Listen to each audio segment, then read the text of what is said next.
Hey, it's us, Katie and Jason from the Boardgame Mechanics. Yeah, oh, both of us. Yeah, JD and I are on the on-time train. Being early. We are doing our 100 outside of the 100. So on the podcast, Jason and I have been counting down our top 100 games of all time, because they change every year as we play more, find new games, hear about games from you guys. And on these videos, we've been counting down from number 200 up to number 100 on our list. So tonight we might get to 100. I don't know. 101. Oh yeah, 101. Because our 100 Yeah, we already did 100. was on podcast number 190 or something. Yeah, something like I that. don't know. But we're going to start at 119 tonight. If you missed 200 up till now, check out our YouTube page or our Facebook. We have videos for all those. But I'm going to start with my 119. I know this designer. It's Paolo Mori. Oh, yeah. We actually have a lot of his games. I know. Yeah. I never know designers, but I know Paolo Mori designed this game. And it's a pirate-themed game, and I really like pirate themes. So this game is Libertalia. Libertalia has another mechanic that I really like, and it's where everyone has the same cards. And it's simultaneous action selection, so everybody picks a card from their hand to play. And every card has a number. Each card has special actions that fire off depending on what other people have played, depending on what phase of the round you're on. And you're using and playing these cards in order to try and get booty. Because you're a pirate. You laughed too hard for that. I said booty. I'm a 12-year-old boy. You are. So you're trying to get your pirate booty, and you're trying to get more than everybody else. Yeah, Libertalia. It's so good because certain cards will maybe give you extra coins if they're played when no one else has them. If they're played with another type, they cancel out somebody else. You can also get swords in the treasure booty area to stop it. Every time I say booty, you cannot laugh. They should have really picked another word for that. It's I know pirates. It's pirates. Why would they think booty? But it's I understand. really the issue is the person who started calling behinds booty. Genius is what that guy is. Clearly a guy. Clearly. We were having this discussion. So you can assassinate some of the other players' characters, and then you actually have 2 phases. You'll get another round of these character cards, and so if you have some left over from the first round, you can play them in the second round. And so sometimes that gives you an advantage because you have characters with abilities that other people don't anymore. So all you do is pick a card. I don't care. Booty. I don't care. I like it all. You pick a card. You find out who is the first one to take from the bouquet, and then you resolve. No, bouquet sounds like uppity. I'm gonna get me some bouquet. No, it doesn't. It does. Oh my gosh. So anyway, it's really simplistic. You're drawing a card. You're picking a card from your hand and you're playing it. But then that's gonna what do I choose? What are they gonna choose? Is this gonna negate something that they want to do? Is this gonna get me what I want? If someone's going to play this, it's simple, but also great in-depth choices. I really like it, so it's my number 119, Libertalia. It's a good game. I don't know. It was on my list somewhere, I think. It is on your list. Is it on this one? Yes. Oh, okay. Yeah, so I do like this game. We'll talk about it again shortly. Oh, yeah, I see it. My number 119 is a game not about pirates. There's no bouquet in mine. And today's episode is sponsored by Bouquet. And it is called Royals. And this is effectively... Lord. Yeah. An area control version of Ticket to Ride. So it plays similarly to Ticket to Ride, where you're going to be taking up different cards that are going to have a different colored, house crest on it. And then you're going to be using those crests to put down cubes into certain countries and different cities in those countries to control the area. If you have the most cubes at the end of a round, you're going to get some points. If you have the most cubes at the end of the game, you're going to get some points. And you're also trying to influence different nobles because they're going to score you some points at the end of the game as well. All it is a set collection card area control game. So Ticket to Ride with area control. It's really easy to teach. It's really easy to play. We don't play it a ton anymore, but we did for a while. Mm-hmm. So it's good. If you can find it, it's pretty readily available. It's a Dice Tower Essentials game. So it should, well, it was. So it should be easy to find if you're interested in a little deeper version of Ticket to Ride. I would say this would be it. So 119 for me, Royals. I think when we start maybe playing with new board game groups, that's one that comes out and kind of helps get people acclimated. So we may. My number 118 is a card game. I really like this game. Played it a ton this summer at our church camp. And that game is The Crew. This is the first one. We didn't even play it every time. It was just played. Other people were playing it. It was played a lot. It's like there's a subtitle. The Crew, The Quest for... Planet 9, I think. Yeah. Yeah, there's a new one too, but we have the first one. I think the new one is just the same. Not exactly the same, but... It's mostly all the the same. same. Yeah. So in The Crew, it is a trick-taking game, which being from the Midwest, trick-taking is in my blood. I've been playing euchre since I could hold a hand of cards. And so this one is a little spin on that kind of trick-taking because you have missions to complete. So maybe it's you choose a player and they have to be the person to take the last trick. Which sounds easy, right? Until you look at their hand and your hand, but you can't really see their hand. You see your hand. And you can't talk. And you can't talk. And you're like, okay, what do we leave for them to take the last trick? What have they got? Do they have trump? What is happening? It suddenly gets very complicated.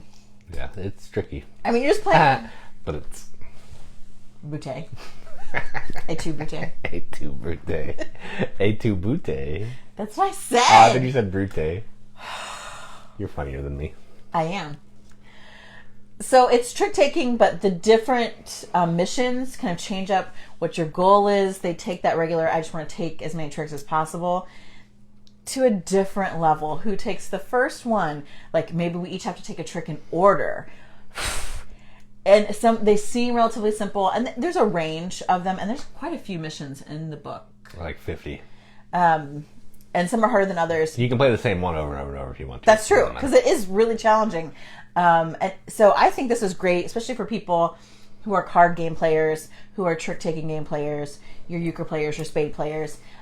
This is a nice, interesting transition, even though it's space-themed.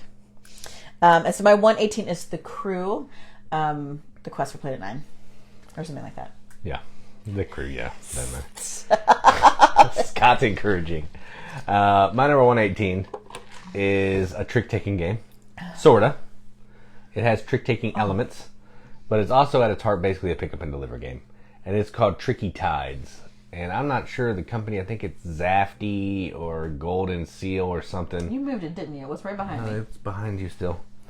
And effectively what this game is you're going to be playing cards from your hand to basically win a trick. When you play a card, the card is going to do a couple different things. It's going to tell you what way you can move your ship from the island that you're on to another ship. And it's also going to give you a monster suit that you can activate to try to get some kind of special bonus from the monster, like may give you some extra cubes. But ultimately what you're trying to do is you don't even have to win the trick, you just need to play a card to get where you need to go. But if you win the trick, you'll get first dibs of where you want to go. So you're trying to get to different islands, get different color cubes, and then you're trying to get to other islands to drop the certain kinds of cubes that they need off to score some points. And you play over, I don't know, like 7 or 8 rounds. There's a different event each round. I mean, that might be too high. It's like 3 or 4 rounds or something, but there's a different event. And it's really fun. So every turn you're going to play a trick, then you're going to move your boat. You're going to play a trick, you're going to move your boat. And so it's basically 2 games at the same time. It has cool art. It's really fun. I like it. So if you like pick up and deliver and you like trick taking, this is one if you can find it. I don't know how readily available it is. You should. It's really good. We found it for like $20 or something somewhere, I think. We got it for some kind of gift or something. It's really good. You won't be disappointed. And the art is amazing. I love the way it looks. So Tricky Tide. Tricky Tides. I said tide. It's multiple tides. Scott, I just love your face. My number 117, I don't know if you maybe talk about this in the podcast, because Jason has grown to love this game, and it's kind of fallen off for me. But it's so beautiful. It's on the podcast, I think. And that game is Everdell.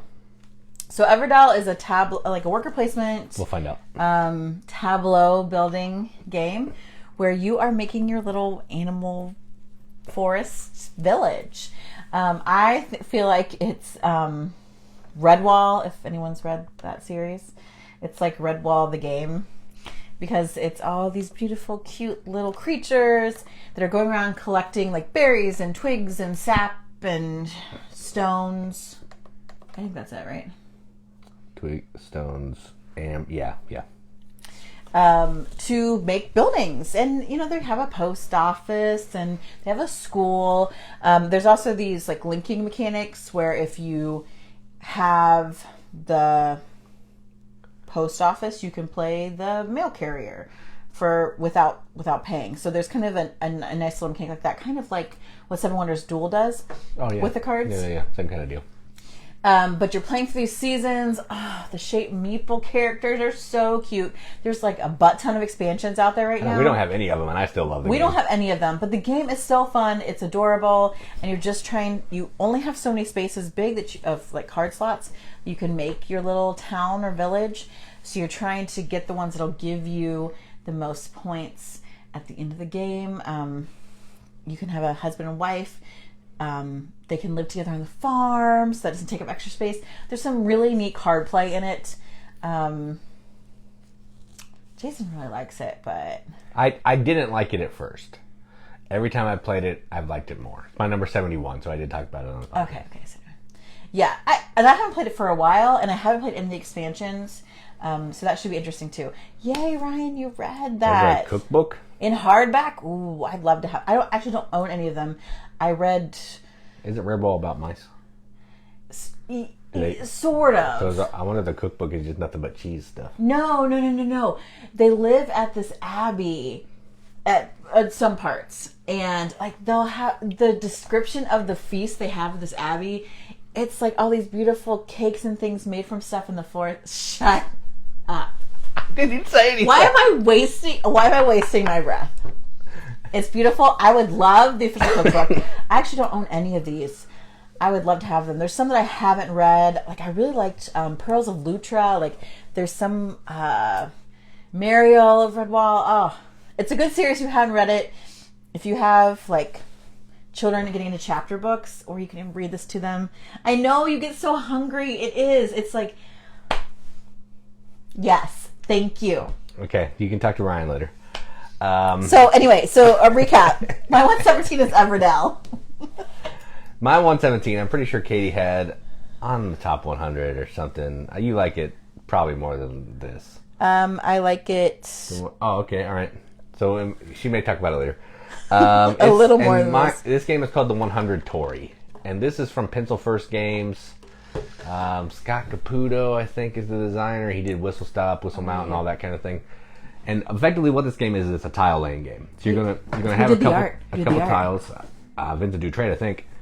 Yeah. And you have a couple tiles in your hand. And you're gonna play one down. What you're trying to do is you're trying to make paths from different types of landscapes on the board. Like there's garden features, garden features, whatever. And you're also trying to walk through Torii gates, because if you can walk through Torii gates, you're going to score some extra points. So you're trying to get a long path between like what's that thing called, a kitsune?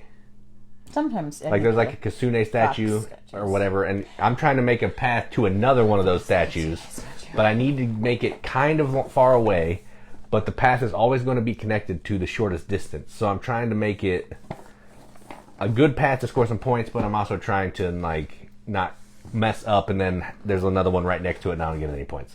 And if you go through Torii gates, you get some extra points. You're trying to collect different kinds of tiles. It's this statue. It looks like a llama. It's not, because the kitsune has all those extra tails. Man, this box is a mess. It's a mess. I can't even put the lid on. But yeah, it's a tile laying game, but it's got a little bit deeper strategy. You're trying to collect different icons, like different tokens. Like if you can get 5 tokens of this like lantern, I can cash it in and I'm guaranteed 5 points. But the tokens are worth nothing. You have to cash them in to get these point scoring things. So you're trying to connect the features to score the points. Go through Tories, get additional points, all that kind of thing. It's a great game. It's pretty cheap on Amazon. I think we got it for like $20 or something. I feel like that's like a recurring theme. We got it for free. We got it for $20. We got it for $5. But we did play this before we bought it, and Katie liked it enough, and I found a copy of it, and we got it. So if you like vintage Utrecht, you like tile laying games, you like Japanese themes, you should get this because it's good. So my Inari. Oh yeah, my number 117, the 100 Torii. It's a good game. I'll try to fix this while you're talking. I like it a little bit more than Jason because of all the things. My 116 is a game. You might like this more than me. It's a game that I don't know why I like it. It makes me mad every time. I still hold grudges about this game. I love this game. And that's Dogs of War. I shouldn't love this game, but I love this game. This is a Simon game, right? And it's got minis, like big ones, right? We even have an expansion. We have a couple expansions. This is another Palomore game, too. Oh, yeah. Palomore. He does so many different kinds of games. I feel like Palomore and I need to be friends. Like Uncle Vital, I feel like we have a connection. I need to hit up Palo. Yeah. Anyway. Hey, man. He's never going to see this. He might, you don't know. I like your games. Dogs of War, it is basically a tug of war on a board. You're using your miniatures. My favorite is the lady with this humongous hat that like overshadows everybody else and knocks them over. So annoying. It's awesome. And you are placing them on these sides of the tug of war in order to kind of pull this particular color up like a house shield to win.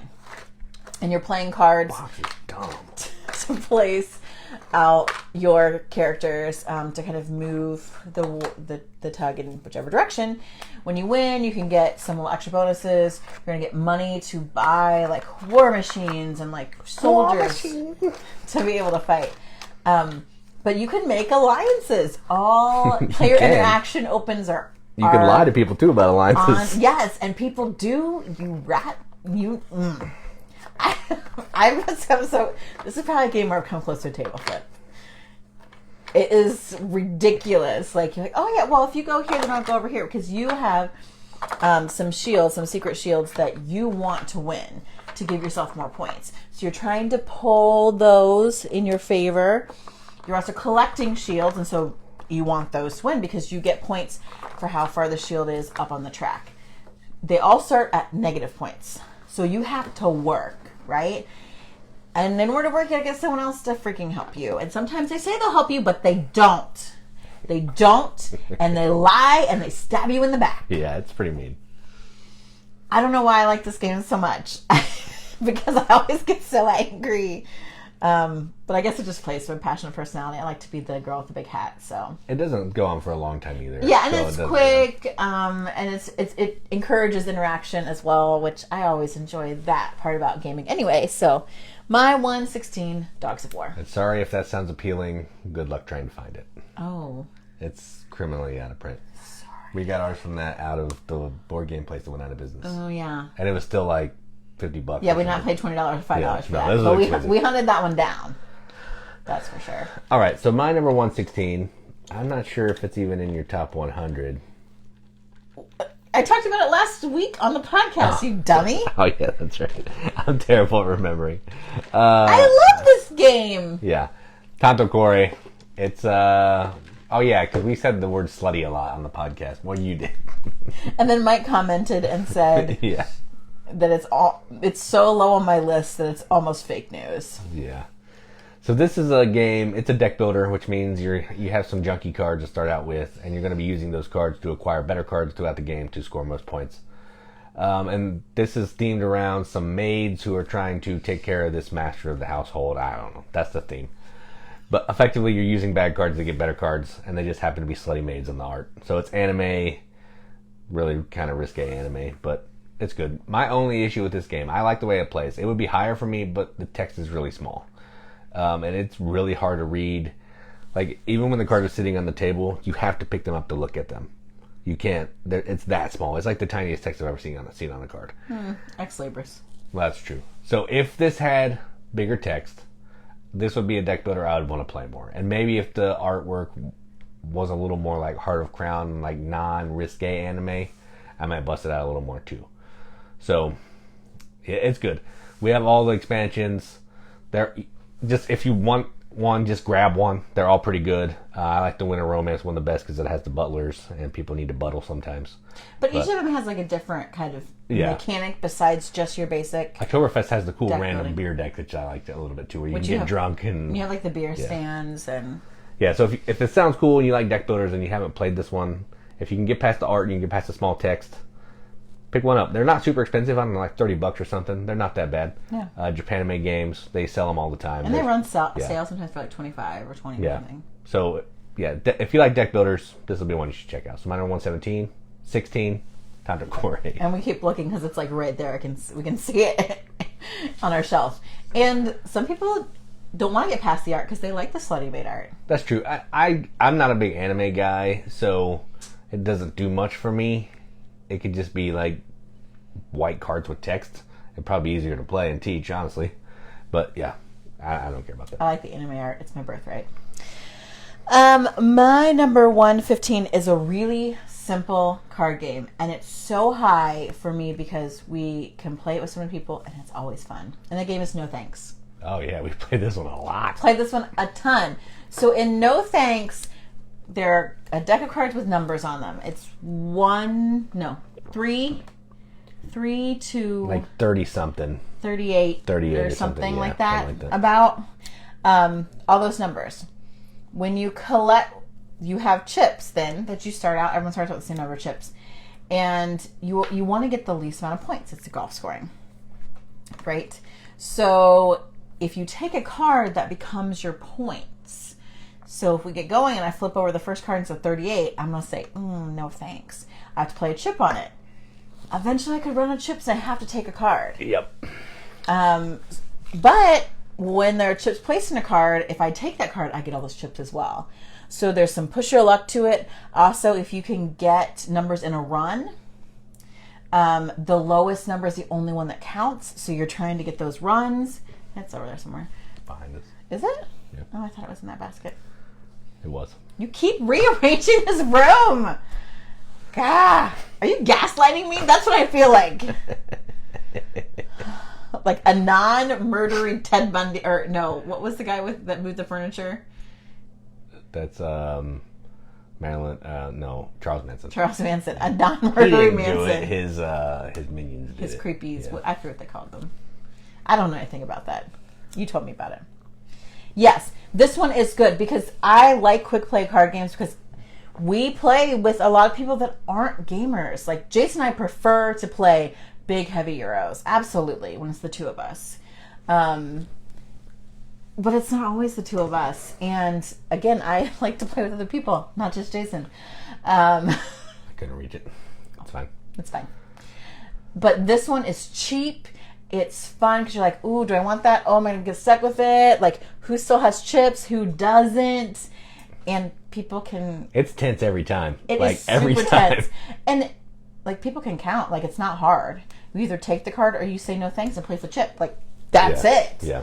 But that push your luck element, it makes this game so fun. So my 115 is no thanks. No business being as fun as it is. But it is. It's so not in my great. top 200 because it's not one of my favorite games. I'll play it and it's fun, but it's not like one of my favorite games. But it's good. Too good for it.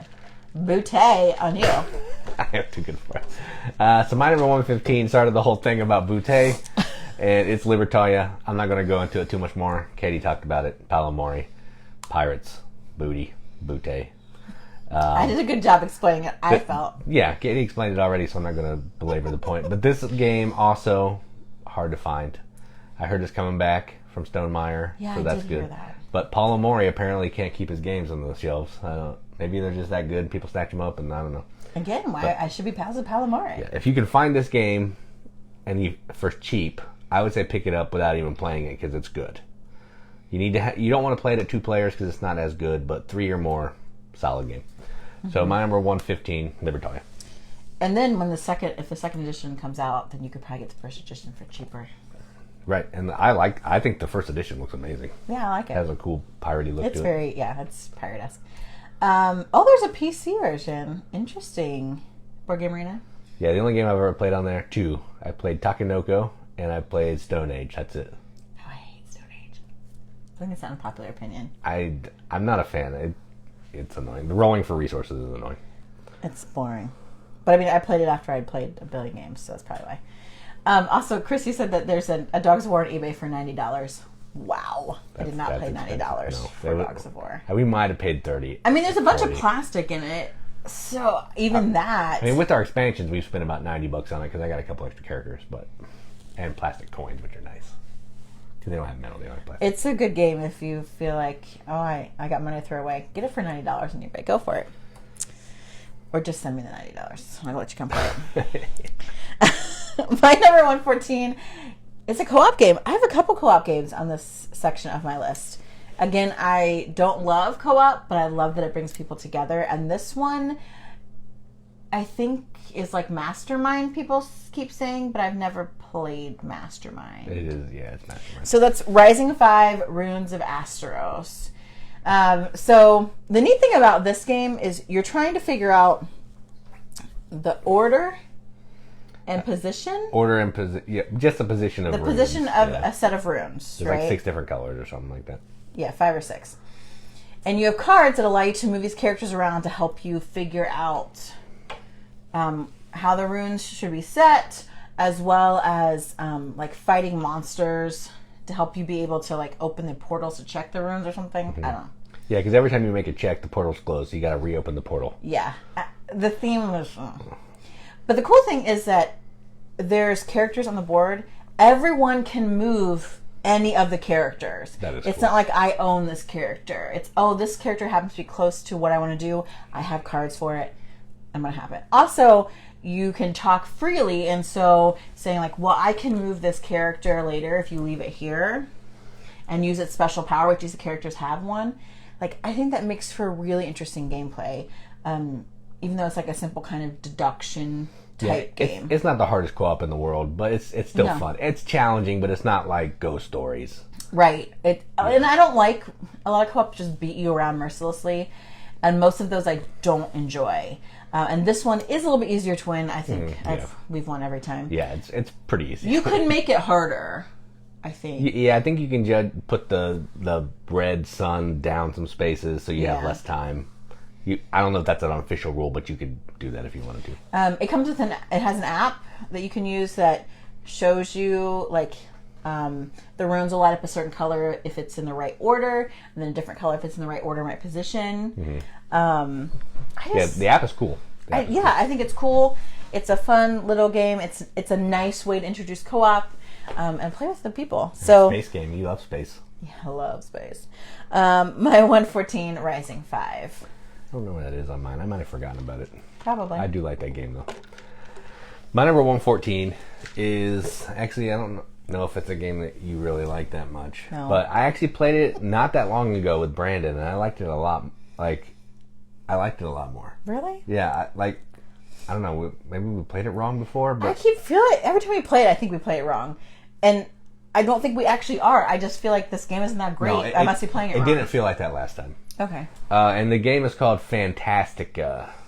So this is a deck building adventure game where you're basically taking on the role of these children that are in like they're playing pretend, and they're using like toothbrushes and stuff as like wands and chicken legs as clubs and all that kind of thing. Mm-hmm. And then what you're trying to do is you're going around this fantasy world and you're trying to defeat the monsters with your cards that you have in your hand. You can go on an adventure and you can fight as many cards as you can fight as long as you have symbols to kill all those cards. That's one of the things we were doing wrong. We just would kill one guy and be done. But you can keep fighting until you want to stop. And then what you're trying to do is you're ultimately trying to get cards in your hand to help you complete quests, because you're going to need to use cards that have symbols to get in certain locations to fulfill quests to earn points. The game's going to end when you've completed a certain amount of quest points based on the number of players and how long you want the game to go on. It has really weird art. It's a really weird theme. It's an Eagle Griffin game. The designer is Alf Siegert. He's done a couple other games. This is the only one. This and Rival Realms, which is like the 2-player version of Fantastiqa, are the only games we have by him. But I like this game. It just feels different. Like, yeah, it might go on a little too long at more than 2 players. But at 2 players, I really liked it. Maybe that's the issue. I think we played it at more than 2 players a lot. So it was good at 2. I don't feel like we played it more than 2 players a lot, but I don't know. I remember one time playing it at 3. Yeah, my number 114, Fantastiqa. I don't know. I of course would give it another go, but I don't. Yeah, I liked it the last time. Okay. I remember not liking it as much, but last time I played it, I remember I liked it a little more. Skin. Sorry. It was bothering me, and I realized that if I just look like I keep staring at your nose, that is going to be weird, so I just will fix it. Like this. I wasn't doing that. I was just like, it's like the Austin Powers moly. Like, I felt like I was doing that. My 113, is a game about creating a music park, and I really like those games. And I just played this for the first time this last year, and it's Meeple Land. Oh, this is good. This is a good game. So you're constructing a music park. You want to, get rides and attractions that are gonna bring people into your park, because you get points for those, and you get money from the people coming. Certain rides, like you should, like you do. Certain rides, need to be by like a bathroom, or they want like a restaurant, or you're kind of solving this puzzle, and you have a limited space. Also, the hard thing, like, it seems like, it's just easy. I pick tiles and I put them down here. There's paths. You've got to get the paths right, which is so annoying. That's really annoying about this game. Yeah, that's true. They gotta have a continuous path from your entrance to the ride. Yeah, but it makes it game. Yeah, much more. That is basically the game. To get the paths to line up, to get everybody to the attractions. If they can't get to the attraction, like, you don't get anything for it. So you're trying to do that. Do you have any? There's goals. Is it overall park goals, or do you have personal goals? It's over. There's no personal goals. Okay. You're trying to get, the more different attractions you can get, the more points you're going to get, and different color meeples are worth different points. So you're trying to get the different color meeples in, moving them into your park, because they have to come on a bus or something, right? Yeah, a bus comes and delivers the meeples. So you have to get them in there and make sure they can get to all the attractions, and like have the different types of attractions that are going to allow you to boost that influx of people. It's not super hard, but it's more challenging than I thought it was going to be. It's a good game. At first. I really like it, and I really want to play it more because I think it's a fun thing. I think we should play this with my family. Oh, yeah, they might like it. I think they would like it. So that's my 113 Meeple Land, and it looks like dumb. I got to be honest. Is it over here still? Right beside you. Over. Ah. Yeah, I'll talk about this one a little bit later because I like it a little bit more. It's a blue-orange game, so I mean, I don't know why it looks I think it looks. It looks kind of, I guess, cheesy. It looks like a kid's game, I think. Yeah, but it actually is a really good game, and I don't know how expensive it is, but Blue Orange makes a bunch of kids games, so they're kind of in that lighter weight. I don't know how much it is either because that was sent to us for free, so I don't know. $20 for free. Sorry. So yeah, that is a good game. My number 113 is a game I played a couple times. You played it once. I played it with Brandon a couple times. Oh. And it's called Roundhouse. This is from Empress 4. I'm not sure who the designer is. It's up here. Oh, you moved it. No, it's always been up there. Has it? And this is effectively, it's a game where you're trying to move around a roundhouse. I don't know the theme. I don't know. The house is round. There's 2 different levels of this roundhouse. And you're trying to collect different types of cubes to turn them in to get points. And you're going to be acquiring jewelry, different kinds of artifacts and stuff throughout the game. You're trying to complete goals. This is a good explanation. I can't explain it. You move in a circle and you get stuff. I played it like that's the game. I played it like 3 times, and it's still really hard to explain. It's hard to teach too. But if you like rondelles, a rondelle, board in a circle, moving around a board in a circle. If you like that, you like moving on tracks to collect some stuff. You like getting in-game points. You like set collection. Then check this game out. I don't know. Kate, don't look at Katie. She doesn't know. I like those things. I don't like this game. I did not like it when we played it. I thought it was awful. Katie doesn't know what good games are. Oh, please. So my 113 Roundhouse, I would say go watch a video that we did on it, but I haven't done a video because I'm not that good at it. Because of that explanation. And it would take me a minute to relearn it and learn how to do a video of it. So it's fun. I wouldn't say it's fun. It's interesting. It's not like a game like, yeah, this is fun, yeah. It's interesting. I like it. I like dry games like that with boring themes. But yeah, terrible explanation. It looks like this if you care. I didn't like it. My problem is, so then also, like... Boring box. See, but no, the artwork drew me in. I'm like, oh, Asian themed game, great. There's the house. There's the grid where you're trying to give people offerings. They can't see that. Stop. You're annoying. I don't know. That's what it looks like, if you care. Yeah. There's a show on Nickelodeon called Roundhouse. Do you remember that? No. And life gets me so Probably before my time. Oh, you did not. To where the music and the fun never ends. Where the music keeps playing. All right. I remember the theme song. Did anyone else see that show, Roundhouse? I think it was on Nick. Just before their time. Like... Actually, I don't know how old any of these people are. I'm older than Crecy, but not older than JD. I don't know how old anybody is here. I just assume everybody's younger than we are. I don't think they are. Anyway, it was show like around the Are You Afraid of the Dark time. It was on channel 113, Roundhouse. My number 112 is also an Asian theme game. It's a relaxing walk through Japan, and that is Tokaido. Oh yeah, I mentioned this. Yeah. In past. This game is not difficult. This game is not hard. And that's what I love about it. It's relaxing. It's beautiful. You are moving your person on this track as you're going on this nice walking tour of Japan. On the way... It does sound like Roadhouse. You're right. Oh, Roundhouse. Makes me think of Roadhouse. Okay. No one else watched the show. Just me. I'm gonna Google that again after the segment. So in Tokaido, you're stopping along. You're getting souvenirs. Maybe you're dropping off offerings at different like shrines or temples. You are maybe hot springs. Visiting the hot springs. Japanese people, man, they love like their hot springs. You're painting something beautiful, and then you all like go to these certain like inns, or they're like kind of checkpoints along the path, and everybody goes and they eat some food. And they eat some food, and the food looks so good. It's like, this is a crazy thing. It's like, it's the food of my childhood, which is another reason why I think this game is so like, it's so high on my list, and it feels so good because it's like nostalgia. It's like, I'm like, oh my gosh, look, my grandma used to make that. Like, it just feels so homey. But even if you don't have a little Japanese grandma, it still is a very relaxing, just beautiful, beautiful game. There's a deluxe collector's version of this game that I would probably beat an old woman for. Like, I would love it. I don't like the game that much to get like. So it is really beautiful. Nice. It has really nice like bits and art and stuff. Even the base game has really nice art. Yes, but it's just, and this is a nice kind of simple game to get people into it. It has a mechanism where you can only move forward. You can never go back. So you kind of have to choose, okay, what am I going to go after? And I like that you can, again, multi-pass to victory. Maybe I'm going to go for all of the paintings, or I'm going to get the most souvenirs.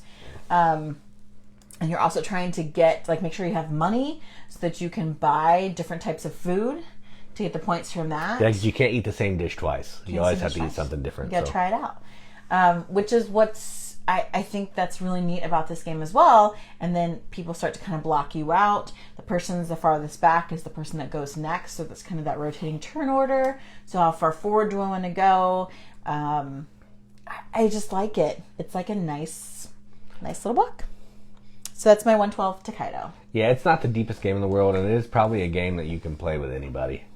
You're going to go to a spot and then do the thing. You can never go backwards. You're always progressing forward. It's easy to teach. There's not a ton of decisions that you can do on your turn, but there's enough. There's a couple that you can do, which is nice. My number 112, I thought you talked about this before. That sounds right. And it's a 2-player only drafting game. And it's called Caper. This used to be higher for me, but I haven't played it that much for a while. And out of sight, out of mind go some of the games on my list. So this is a 2-player drafting game where you're taking on the role of different thieves, and you're trying to rob or set up heist at different locations on the board. And each turn you're going to be drafting different equipment to help you get to achieve your heist. You're going to be drafting different thieves, and you're just trying to have more influence, or what's it called, caper points on your side of each location than the opponent, because that's going to determine who wins that location and scores the points at the end of the game. So it's like a little tug of war thing over 3 different locations, and you're doing that through really cool, like, get smart style gear and stuff. It's really cool. So if you're into drafting games like Seven Wonders or Sushi Go, and you don't always have a big group, you have 2 of you, this would be one you could play. Great production, Keymaster knocked it out of the park. Awesome art. Katie talked about the cool book about the gear that looks like a sales brochure, which is really awesome. That's cool. So yeah, if that sounds interesting to you, check it out. 112 Caper. And there's a new version. Don't bother with that because that made me mad. Just get the old one. So I looked at Brown House. It wasn't Nickelodeon. It was in 92 through 96. One of the writers from In Living Color wrote it. It was a sketch comedy show that also had like music and like dance. Like all that. That's what it sounds like. Yeah, but it was before all that. I was trying to think if there's anybody big. Crystal Lewis was a singer who eventually went to like do music, but I don't know any of those people. Anyway, it was a good show that nobody else saw but me. I bring up like 70s Hanna-Barbera cartoons and everyone's like, oh yeah, but nothing for 92 Roundhouse. It's too new. Too new. My number 111, gosh, I don't know if I can say this game right. It is Praga Caput Regni. Sounds good to me. So, Praga, basically for short. This game apparently has a lot of historical basis. So in this game, you're like... That's Prague, right? Is that what it's supposed to be? Yes. Okay. Building a wall. Out of eggs. With eggs in the mortar. Oh, yeah, that's right. Yeah. Like you use... Eggs are like a currency you can have in the game, which is strange. You are also building, like, buildings in the city at different locations to gain points. You are you building something else on a player board? Yeah, it's hard to explain some of these games. This one, like... Yeah, you're also building your own little... You're putting tiles down on your own little board to make your actions better and also build walls to defend yourself against nothing, but you're building walls. Yeah. Why? But you're... And, aren't there, like, there's stained glass windows, too? A lot of things going on in this game. The neat thing about this that I liked, besides the fact there's lots of different things that you can do, is how your action gets chosen. There's like this wheel that rotates, and so you're kind of choosing an action you want to take, and certain actions will get you bonuses and some won't. Mm-hmm. And so you're trying to like maximize that because you don't get very many actions at all in this game. And honestly, it has all the makings of a game that we would love, like terrible art, all kinds of different tracks and things happening everywhere, a rondel. But because the actions are almost overwhelmingly tight, this game is not one of my absolute favorites. But I think the more I play it, the more I actually like it. Yeah, this should be a game that I love. But I actually think the art of the board gets in the way. It does have a lot of stuff going on. What's going on, because yes, it looks nice. Oh, there's those stairs things too. Yeah, it That's looks confusing. It looks nice on the board, but it's hard to see where you can build, what's on the board. So like it kind of detracts from me a little bit. Yeah. So I think it could be a great game, but it's still a good game. So, yeah, I mean, I don't hate it. I'll play it if someone wants to play it. So that's my 111 is Praga. We'll shorten it. My number 111 is another Asian themed game. We have a lot of these. And it's a game about farming bamboo, and there's a panda and a gardener, and it's called Takanoko. So this is a little tile laying game where you're building this garden and you're trying to grow bamboo. You're trying to irrigate the tiles so certain colors of bamboo grow. Mm-hmm. But the panda will show up to your tile and he'll eat your bamboo. That's what pandas do. Yeah, because you're trying to score different types of points. There's 3 different ways you can score in this game. There's tile layout configurations of irrigated tiles. There's growing bamboo of certain sizes on the tile. And then there's the panda eating certain colors of bamboo. And then you score some points. And it's the first person to get like 6 or something completed, one type of card ends the game. It's a really easy game. You're going to roll a die to determine what bonus action you can get. And then you can take a couple actions and then eat some bamboo, grow some bamboo. That's it. Put a tile down. That's it. It's adorable art. It's like the cutest box ever, and a lot of people would have this higher on their lists, but I think they don't because they think it looks too childish or girly or something. I don't know. I think it's adorable, and the little panda is freaking cute that comes in the game. And this is a pretty accessible and cheap game as well, and it's easy to learn and easy to play, and has amazing bits. So if that sounds interesting, check it out. My number 111, Takanoko.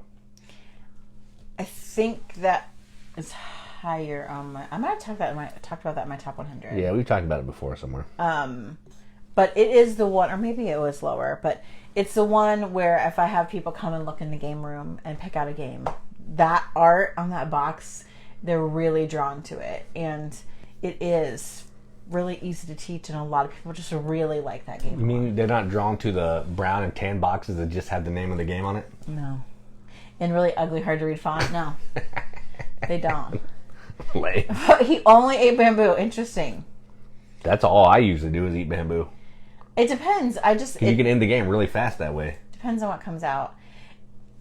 It reminds me, there's these videos, if you haven't seen this, you need to Google, like zookeepers try to clean panda enclosure, and it's like, I think it must be in China or somewhere in Asia. These zookeepers go into the pen, and they're trying to like rake up the leaves, and the panda's like keeps getting in the way, hold on to them, or like climb in the leaf bucket or knock it over. Adorable. And I always think of that in this game, because you're like, the gardener will go and I'll grow this bamboo, and then panda's like, I'll eat this bamboo. Yeah, you can't let somebody just eat the bamboo. You gotta put a kibosh on that. You gotta protect it. You gotta lay down a no panda eating zone or something to try and slap them around. My 110 is one of my favorite themes aside from themed games, and it's Fire in the Library. I love books. So this is a push your luck game where you are drawing cubes that symbolize books, or if you have the upgraded bits, they're actual books, which I don't. We have cubes. It's fine. Gameplay's the same. I think it would play better with the books. I don't think so. But you're rescuing books from the fire.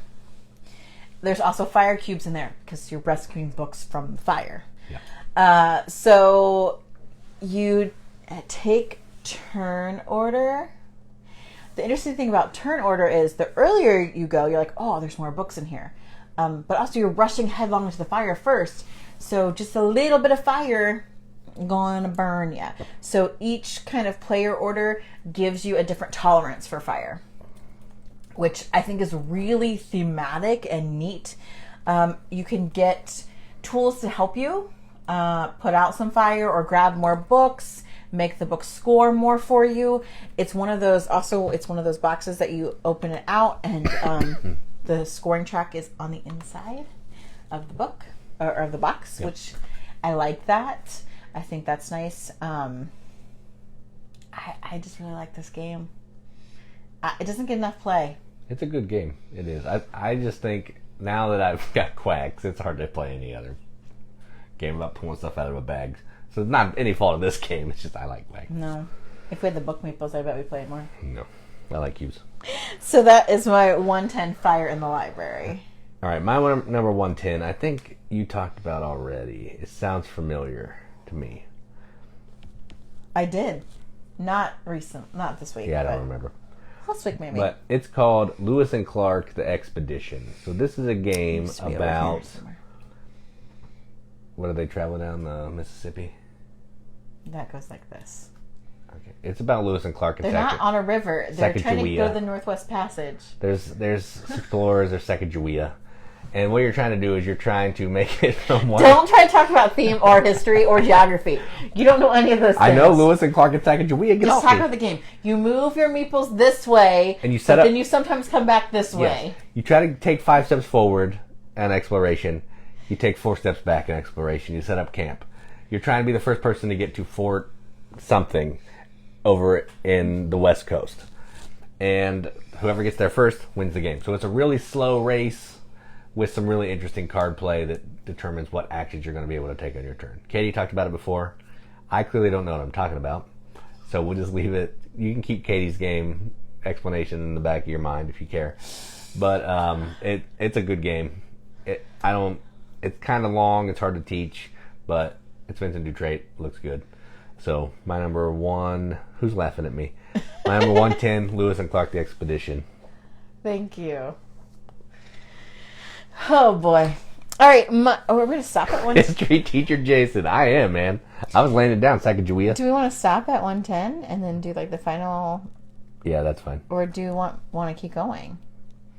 Should we keep going? I feel like we just got started. Yeah, just keep going. It's fine. We'll stop whenever we want to. We'll just keep talking. You guys can go to bed and you can catch us later. Oh, I just got warm in here. The heater kicked on. Okay, my 109 is a game I played around the same time as Praga, and they're not at all related, and yet I keep associating them in my brain. Even though everybody else associates this game with Dune Imperium. Nothing alike. The game sucks. It's not really like Praga either. The game's stupid. It's not like Praga either. It's Lost Ruins of Arnak. The reason I compare it in my mind to Praga is because you only have so many turns, and your decisions are so important, and it's real tight. It's real tight. So in Lost Ruins of Arnak, you have got lots of different things you can do, which is what I love. You can go exploring through the jungle. Jason's not making me hot. You can, hot from anger. Yeah, it's rage. Flames at the side of my face. You can move up in like your journal or your learning. I'm doing this because when I played, the board was here and the track was here. You can do some other stuff down here. You can fight some things, right? Can you fight things in that? I only played it that one time. I can't remember. Well, I thought we played twice. I don't think I did. Who did I play I don't remember. What I only was played it? it one time. I don't know. I like the theme of this better than Praga just because it's kind of dry Eastern European, and that's not my jam. I like this jungle exploring kind of thing. Yeah, it's like Indiana Jones-ish. Yeah, and they're different. I like that. I feel like in this one, you really can have different paths to victory. Like you can really focus on moving up the track, or you can really focus on exploring.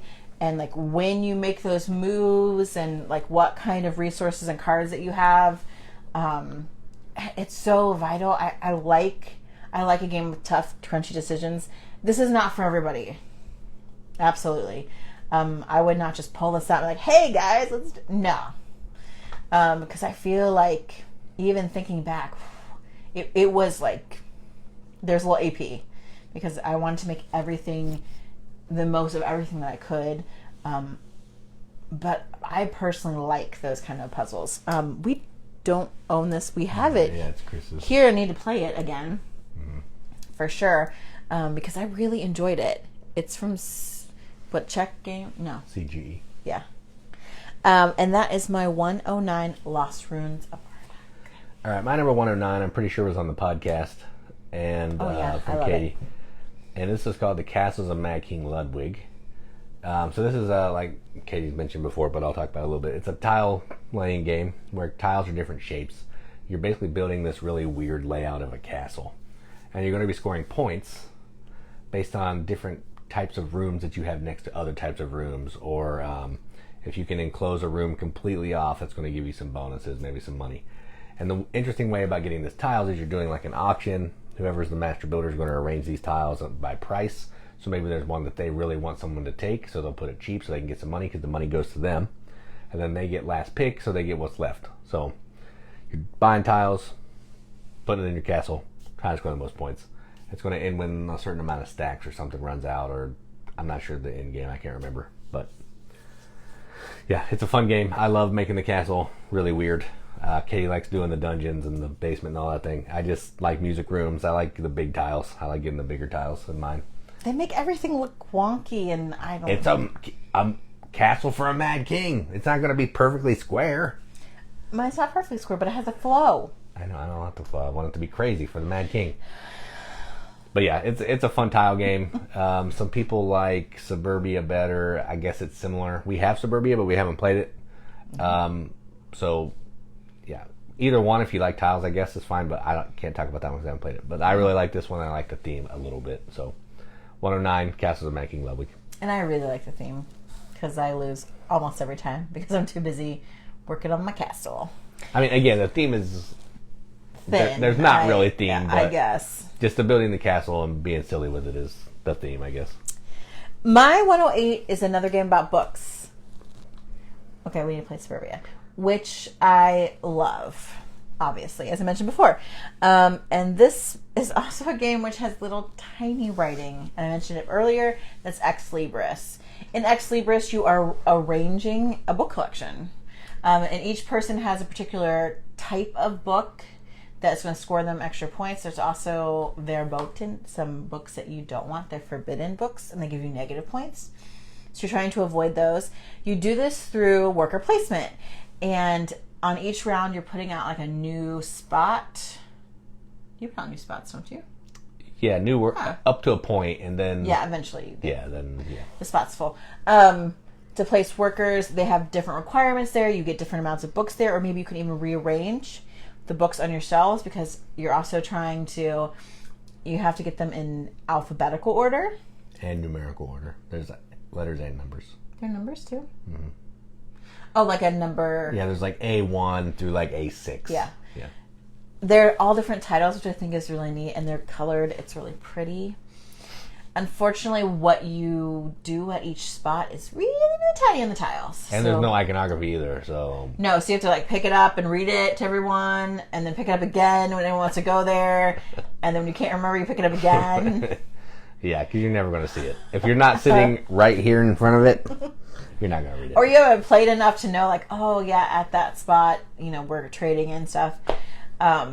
The other neat thing about this is asymmetric player powers. Oh, yeah. Everybody, and they're all cool shaped things. Like, someone is like a gelatinous cube. One's like a little witch. There's a golem. There's a yeti, I think. There's a whole bunch. There's a robot, too, I think. A robot. And so each one you have, like, kind of your major character and then a little minion. More than one minion? Just no. Couple minions, I think. Everybody has the same minions. But that major character of yours has its own power, that you can do certain things at a place, or it's like being a librarian, kind of. If your library was crazy. It's like a magic library. We have another game about a magic library too. I know. I talked about that one already too. You did. Yeah, you didn't have to say who it was. We figured it was JD. It is really fun, you turd. I really like this game. It doesn't get played because of how little the writing is. But I love anything to do with books. It's fun. The player pieces are fun. Stop. Go away. Or trying to arrange your library in the best way possible. I love it. I really do. So 108, Ex Libris. My number 108 is from our friend Philip Dewberry. PDB. And this is one of the few Steve Jackson games that we have. Still. We had Munchkin for a while. We still have it. We just don't play it. And we like Deadly Doodles, which is also from them. That's true. But this game is called Revolution. And Katie talked about Dogs of War earlier, and I talked about it on the podcast. But Revolution is as mean, if not more mean, than Dogs of War. That's true. So what you're doing in this is everybody is blind bidding using this little board behind me. They're going to give some kind of currency to these different people on this board. But everybody's doing that in secret, so no one knows what's going on. Then you're going to reveal, and you're trying to see which people you can win or bribe or beat up to get to put one of your cubes out in their location. It's an area control game. You're trying to have the most of your cubes at a certain location to score some points. That's the whole game. But bidding is really mean. Because there's a hierarchy. There's force, which is the highest. There's blackmail, which is the second highest. And there's coins, which is the lowest. So if I put 3 coins down, but then Katie would come in and put some blackmail on that same space, she wins, even though I have more pieces. And there are some people that you can't blackmail. There are some people that you can't use force on because they're like government officials or whatever. So you can only use coins. So then you're trying to figure out how many coins is someone going to put there. Are we going to fight for it? Because if you lose all your stuff. You get nothing. If you win the bid, you lose all your stuff. If you lose to the bid, you lose all your stuff. And that is so frustrating. There could be rounds where you do nothing. Like you just bid the exact same spots as everybody else and you get nothing. And then at the beginning of the next round, you get 4 coins. What can you do with 4 coins? Nothing. It's awful. Like it's so mean, but I love it so much. It's not a super long game. It's pretty quick. You just play all the spaces on the board are full. So it's not going to be like a 4-hour game of anger. An hour probably. An hour of anger. Just make sure who you're playing with, because some people could get mad. So it's a fun game. It's silly. Just have fun with it. So my number 108, Revolution. The last time we played this, I was like, oh, I like this game a lot.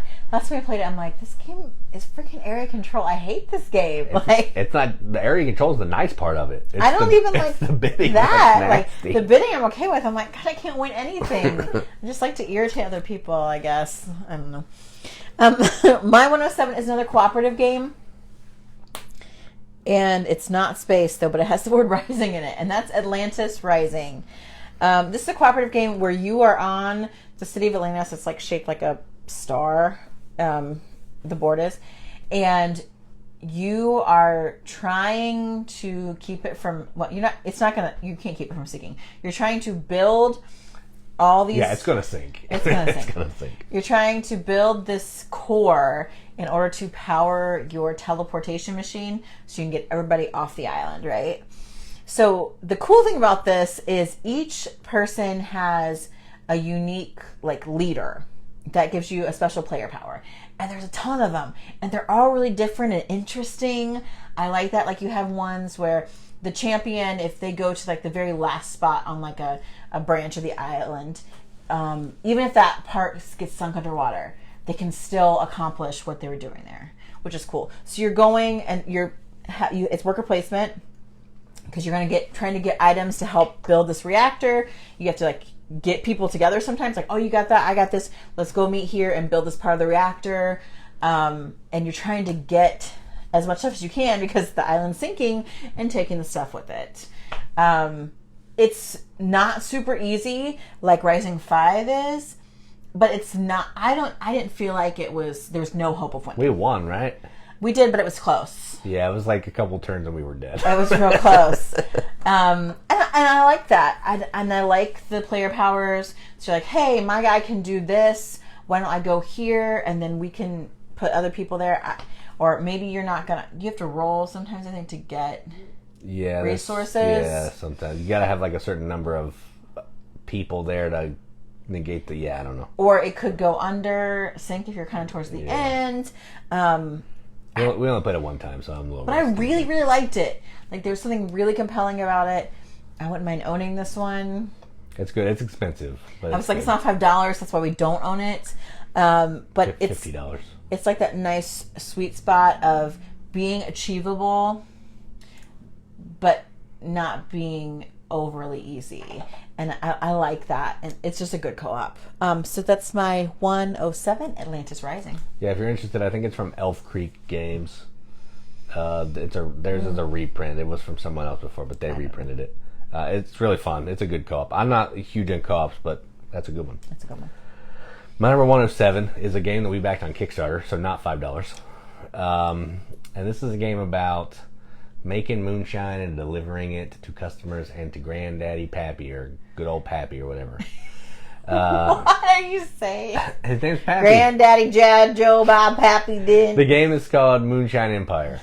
And this is effectively a pick up and deliver game where you're producing moonshine of different values. There's 1x, 2x, and the big stuff, the 3x. Not butte kind, just 3x. The good stuff. The hard stuff. And you're basically taking these jugs of moonshine and you're putting them in different types of vehicles and you're moving across the swamp. The trick here is certain vehicles can only travel certain spaces and on certain type of terrain. So there's some that can go only on water. There's a little rowboat. There's an airboat that can go on anything, water and land. You have an ATV that can go the farthest on land, but it can hold less stuff. You have a pickup truck that can hold a whole pile of things, but it can move just a few spaces. So you're trying to build up this network of vehicles and people so you can ride a vehicle, jump out, get another vehicle, jump out, get into another vehicle to finally get to Pappy's place so you can sell to customers or to Pappy to get some money. That's the whole point of the game, is to deliver moonshine to make customers happy and score points. There's some auctioning where you're going to get some different vehicles and some different special abilities, but at its heart, it's a pick up and deliver game. You're avoiding the alligators and the police. They just keep circling around Pappy's house because they know it's going down. So yeah, if you like pick up and deliver games, if you like interesting themes about moonshine, which is cool, not done a ton actually. Right. And if you like really nice bits and little meeples that can hold the moonshine, because the moonshine actually goes in the meeples, which is really cool. They'll like hold in there like this. And then they go in. Because when I carry moonshine around, I carry it like this. But it's really cool. Like you hold moonshine in the truck and you're driving it around. It's awesome. And you can put moonshine in the gator. If he bites you, he'll eat the moonshine, which is really cool. It's really fun. I don't know how if you can get it if you didn't back it on Kickstarter. I have no idea. But if it sounds interesting and you want it, I'm sure you can find it on Board Game Geek or something, or eBay. So my number 107, Moonshine Empire. I think I talked about this already. Maybe. Yeah, this is a great game. The route building is that's basically the whole game, effectively. Yeah, like how do I get the vehicle? And because your move is limited by how far the vehicles can go and on the train that's available.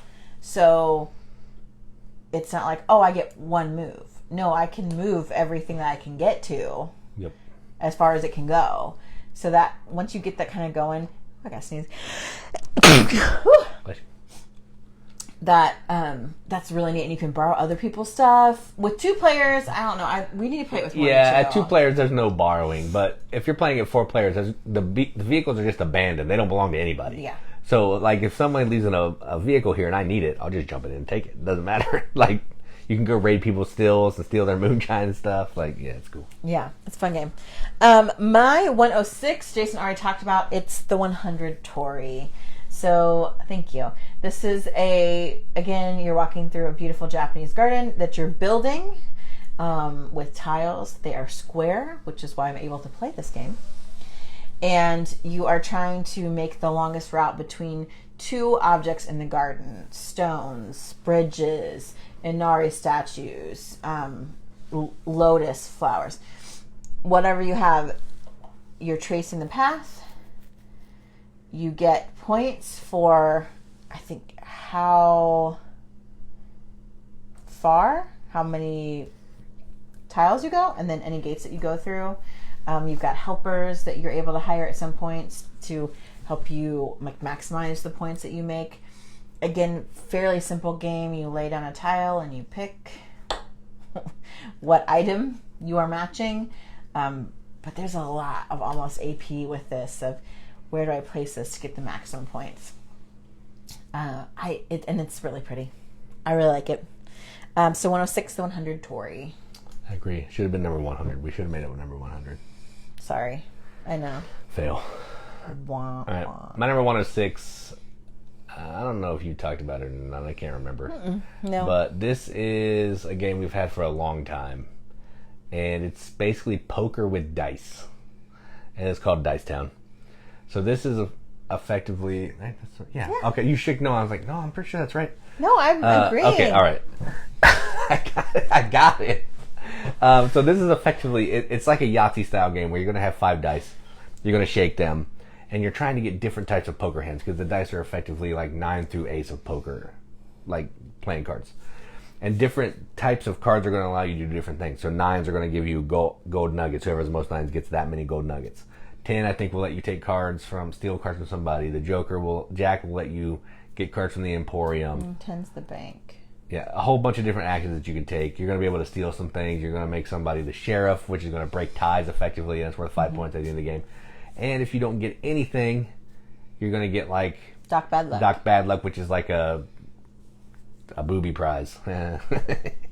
Something based on some dice that you roll, you can take one of these 4 different available actions there, so you get something. You're always getting something. And you're just going to keep doing that over and over, trying to have the most money, the most gold nuggets by the end of the game to have the most points, because every dollar is worth a point, or I think $3 is worth a point, and every gold nugget is worth a point, and that's it. You can play Yahtzee. You understand poker. You can play this game. I like it. So my number 106, Dice Town. Yeah, this is a good one to play with non-gamers. Everyone loves shake. It comes with these plastic cups, and you put your dice in, you shake them, and slam them down, and you reveal. Loud. It's so loud and obnoxious. It is. People love it. People love that. So obnoxious. My 105 is a party game. Hidden roll, social deduction. It's Secret Hitler. This game, the production quality is great. If you haven't heard of Secret Hitler yet, I don't know where you've been. This is awesome. In this game, there's hidden roles. You are a member of the Nazi party. You could be Hitler, or you're just a regular liberal. And on each turn, you don't know who anyone is. You have a chancellor and a president. Prime minister? President. So the president then elects the chancellor. Then they're going to, without talking, pass a bill. It could be a liberal bill, or it could be a... What does it say on there? I don't think they're actually not... They don't call them Nazis. They're... It's liberal and something else. They don't use the word Nazi in the game. The only thing Nazi-esque is the name Hitler, and he's represented by a dinosaur. So, yeah, I can't remember what the other party is. What are they called? Why can I not remember that? It's not conservative either. I can get it. I'll get it. I don't know. It's been a while since we played this. Maybe because one time we played and Jason openly called me a lying piece of trash when he was Hitler. There is some Hail Hydra, yes. There's Hail Hydra. There's also Secret Voldemort that people have made like a PNP for. Fascists. That makes sense. Yeah. Fascists. I don't know. It's something. But like the production on this, like wooden, and on the back it says, "Okay, here's how we do things." Like this is nice stuff. Like cardboard fascist tiles. And these are thick. Like I love that. Cardboard liberal tiles. Sometimes the reason this isn't higher is some people don't. They don't understand the humor. No, not even that. I think they take it too seriously sometimes. No, I think they just don't know how to interact with other people. Because it started out that way. We tried to play it with like a Sunday school group. And everyone's like, oh, okay, that one's passed. Oh, that one's passed. And I'm like, why'd you pass the fascist bill? Are you Hitler? I bet you're Hitler. And people are like, amazing. Like freaking out. You need people to start the conversation. You got to start yelling accusations. And when people pick up on that, that's when it gets really good. Because people are like, oh, I didn't have a choice. They gave me two fascists. And you're like, liar! That's when the game gets really fun. Yeah, the game is really not a game unless the people are into it. Like, the game itself is, yay, tiles done. Right. Your chancellor. Every vote? Yes. Okay, your chancellor. All right. Here's your laws. Oh, you passed it. But you can kill people. Fascists can't interact with people. You can kill people. You can, if Hitler's always trying to get elected president because after Hitler wants to be chancellor. Because after a certain point, if he's elected chancellor, then the fascists win. Yeah. The liberals win if they can kill Hitler. So it's just, it's crazy. They did. Well, once Jason called me a lying piece of trash, Crecy, everybody kind of got into it a little bit more. Oh yeah, because no one was doing anything, so I was like, "Screw it, I'm just going to go." Even though Jason was Hitler, and I knew it. I was Hitler big time. I said it. I told everyone. I was Hitler all day. He called me a lying piece of trash. I gave her two fascist ones or something, and then she said that I did that, and I called her a liar. Show the box. Oh yeah, the box is weird. I like the artwork on it. I like. It's from the same people that do Cards Against Humanity. I don't like that game, but I do like this game. The production is so good. It's fun. It's fun with a lot of people too. It's $30 everywhere, I think. It's like what, to 10 players, I think. A lot. 5 to 10 players, yes. So you need a good size group for it, but it can be really fun if people really get into it. So I still like it. It's my 105 Secret Hitler. I'm typing this answer. James, we haven't played Hail Hydra. No. I won't type it since I'm saying it. I said Secret Hitler. Yeah, we haven't played Hail Hydra though, but I've heard it's similar, and it's probably a more welcoming theme because it's Marvel. But. Well, that's like people did Secret Voldemort too. I mean, no one's goose stepping. You don't have to like gas Jews. Well, like I would never play. I would never play this with my family that was over here ever. Because they're too far up their own butts with politics to just have fun and relax. I think that's your own black and white thinking that you're pushing on top of them. I think they would have been fine. I don't think they would have. They wouldn't have. If someone can really get the figure point, yes, I completely agree. Yes, when people get into it and you start like that's what makes the whole game. If there's none of that, the game is boring. Don't play it. All right, so my number 105 is actually a game I've only played once, and it's because I got it a while ago from Joel, the original BGM member. Well, me and him, I guess. You were there. We were both there. And it's called Caylus. And I've only played this with Brandon, and it was one time, and I think we might have played it a little wrong. Because that happens a lot when I teach games. And this is a game, it's a worker placement game. It was one of the early worker placement games. And it has the provost, and it's the hated piece. And what happens in this game is you're going to be putting workers down on buildings that you want to activate. But someone can take this provost and move it behind some people or in front of people. I can't remember if it's behind or in front.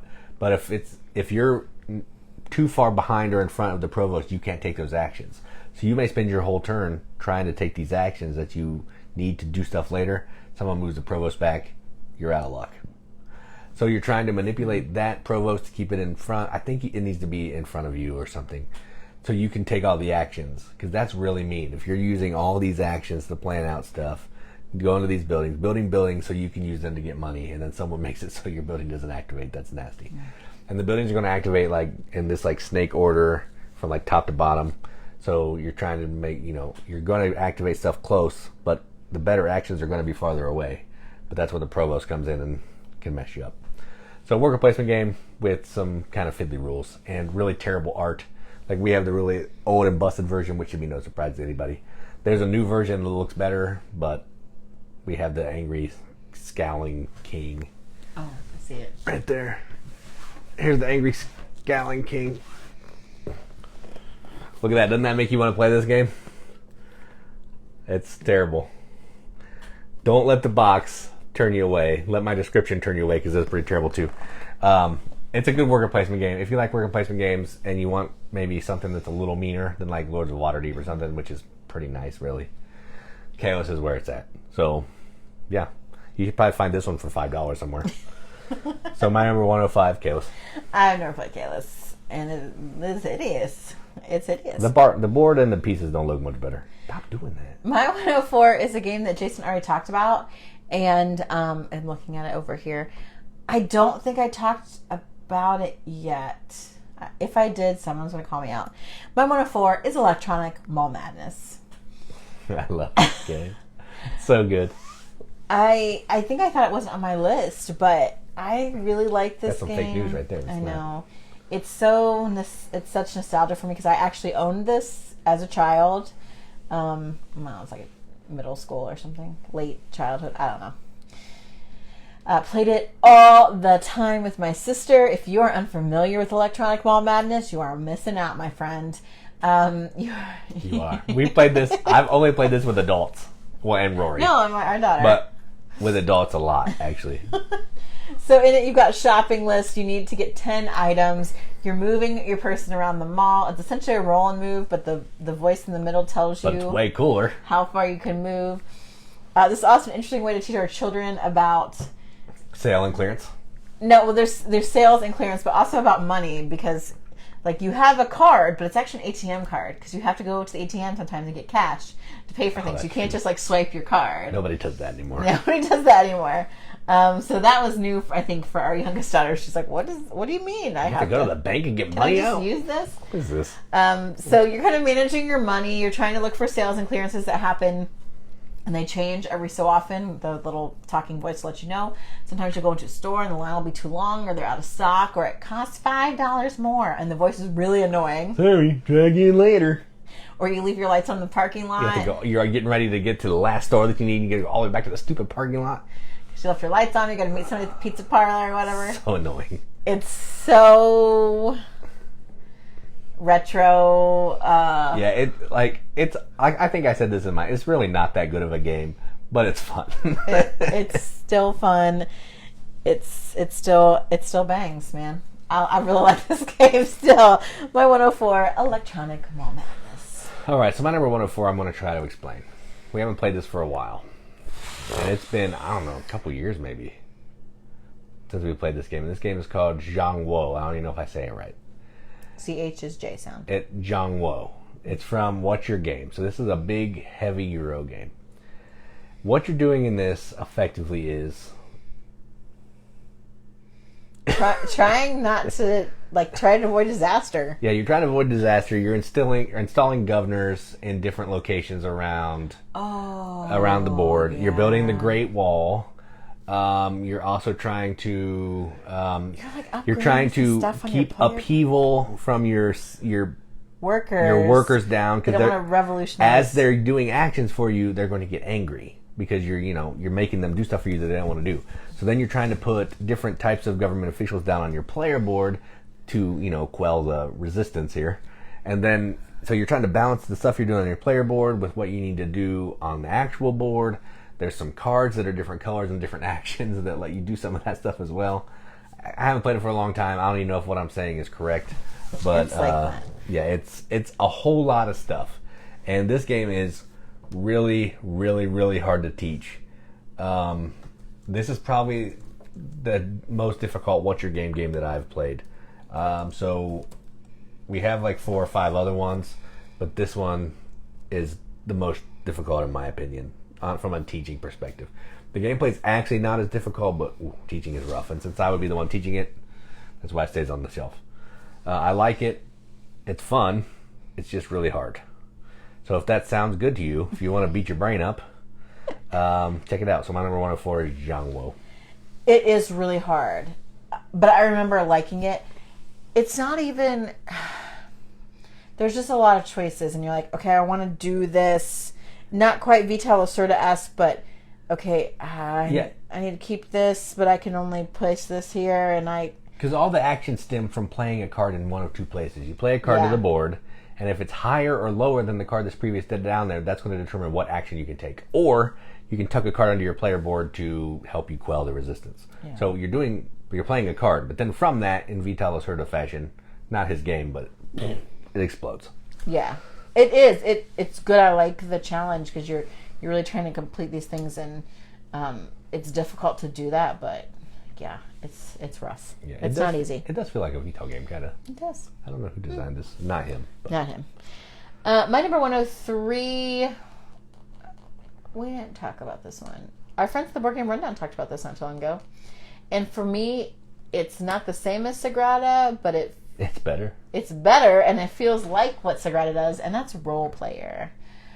In role player, kind of in the base game, which is all we have. Which is all we have, which is sad because I want more. You're developing the stats for a character that can be. It's like I would say high fantasy kind of character. I don't know if they specifically say it's in the D&D universe, but it doesn't ever. It is. It is. Yeah. So you get a character. They have a race. They have a class. They have an alignment, and all those things affect the dice that you are then going to draft and place in your character stats for strength, intelligence, wisdom, charisma, dexterity, and don't look at me. I can't remember all of them. Is that it? Dex, wisdom, strength, intelligence, constitution. I wanted to role play. It did. Oh no! I feel like there's a lot of theme there because I don't think there's theme. If I have an elf, and maybe they're an elf that's a rogue, their dex may be higher. So I get added numbers to my dice that I place in. I actually feel like the theme for Sagrada is stronger because you're building a stained glass window, and those dice look like they could be stained glass. It's the same kind of mechanism, but I feel like the theme for Sagrada is better. But I like the gameplay for role player way better. Agreed, disagree. You're also drafting then weapons, equipment that can some set collection stuff. Affect some of what you're playing. There are expansions that I think would make this even better because then you take that player and you can fight. You can fight. There's 2. Yeah, there's one that's where you can fight monsters, and there's a friends one or something. I don't know. There's isn't there a legacy style one where you take this? That's a different game, I think. Okay, I don't know. Anyway, I liked it. I personally feel like it's super thematic, and I feel like Sagrada isn't thematic. It's not as pretty as Sagrada. I mean, they're both abstract games, but I don't know. I think Sagrada, maybe because I like the look of it a little better. Right. It feels more thematic. One for me, I love to roll up characters for D&D. Like sometimes I have like a back stack of characters that I've rolled up and I have their stats ready and their background ready, and I don't use an online app. I like pull out my player's handbook and like go through and do all the math. And I'm not a math person, but I love to figure that stuff out. So I think that's why this hits me. And the nerds.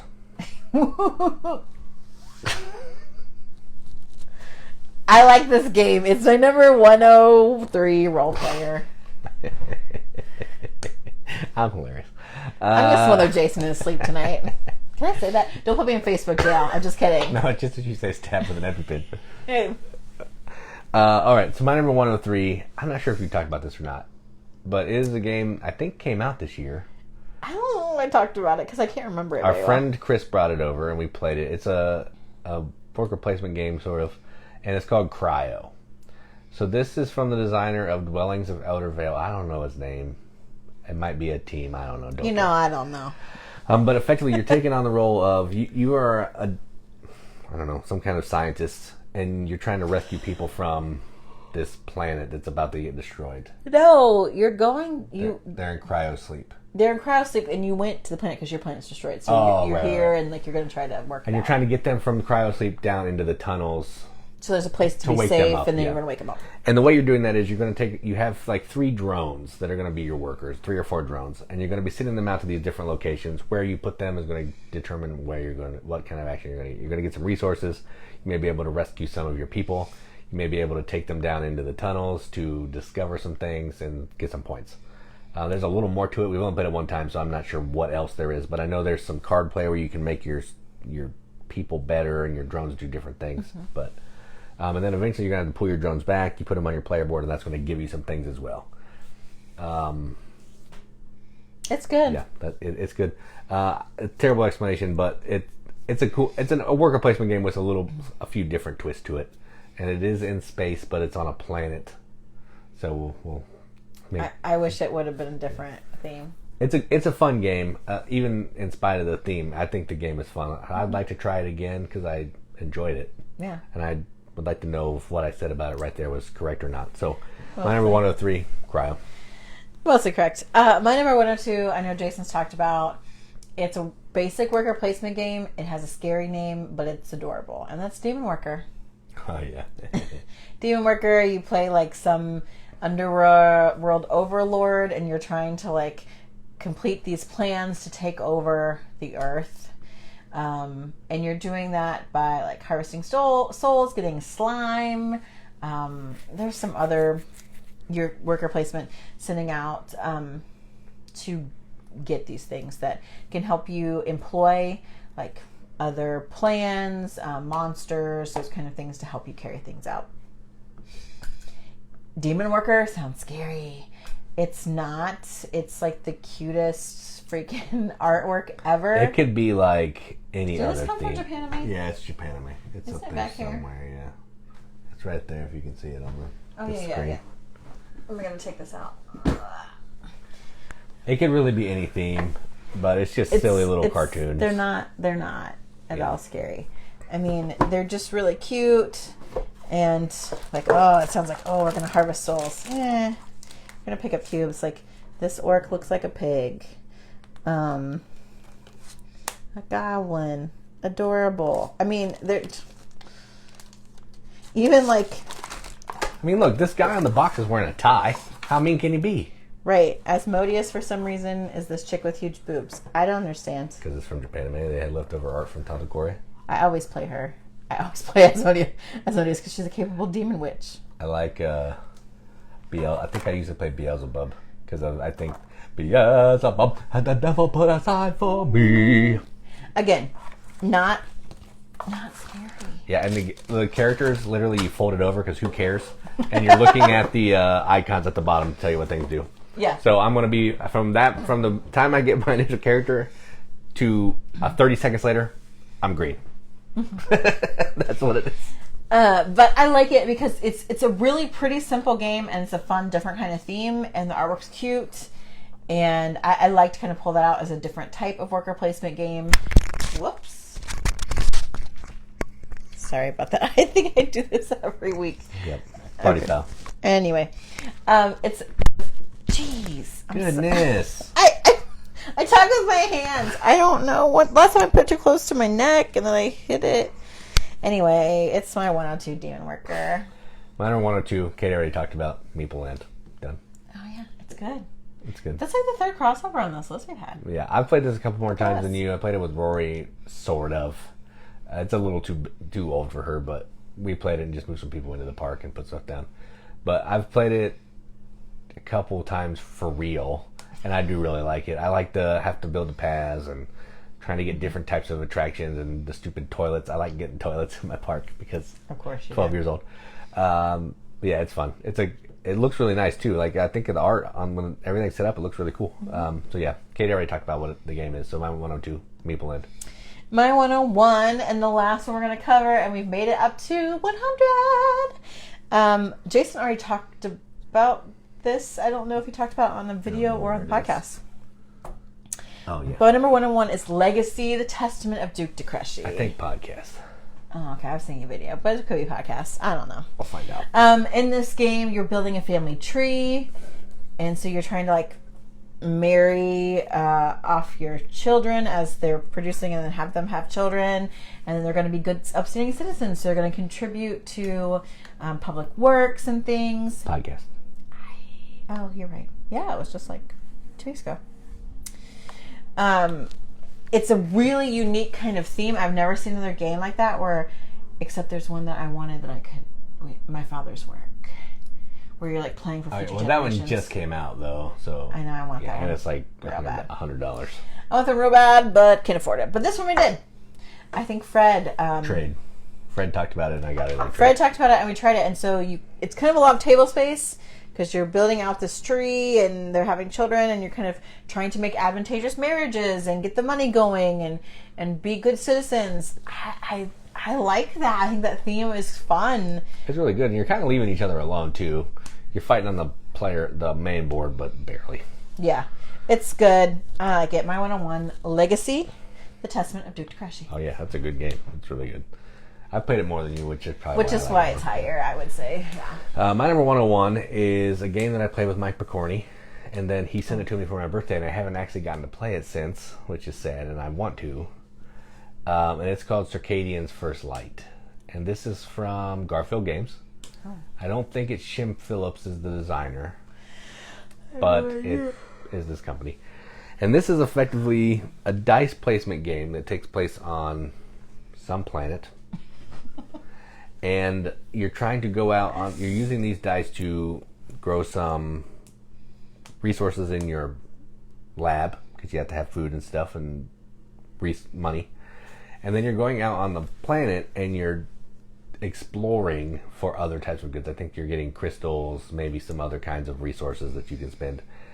And eventually when you get to certain points of the planet, you start mining points, because that's what it's all about, is points.